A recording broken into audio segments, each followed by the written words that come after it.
बैठक झाली त्यांनी म्हटलं की अजून त्याग आता तुम्ही करू नये, जेवढा दिलेला आहे जेवढा भरपूर आहे, 6 जागा तुम्ही गमावल्या असा आरोपही जो आहे आदित्य ठाकरेंनी केलाय।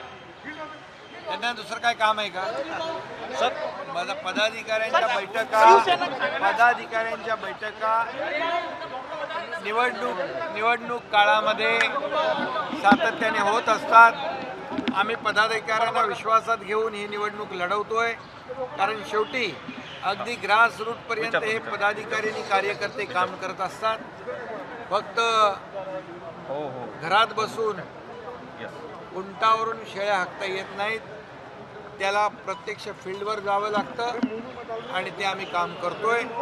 नेत्यासकट, मुख्यमंत्र्यासकट, उपमुख्यमंत्र्यासकट, सगळ्या मंत्र्यांसकट आणि सर्व कार्यकर्त्यांसकट आम्ही सर्व फील्डवर काम करणारे लोक आहोत, ग्रासरूटचे कार्यकर्ते आहोत।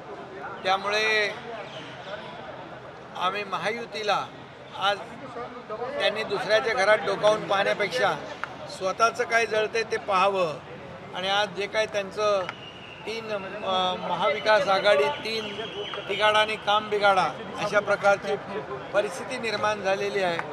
2 प्रादेशिक पक्ष दोन, त्यांच्याकडे अजेंडा पण नाही, झेंडा पण नाही, अशा लोकांनी नॅशनल पार्टीची काय परिस्थिती केली आहे, ती नॅशनल पार्टीची काँग्रेस आहे, त्यांनी विचार करा।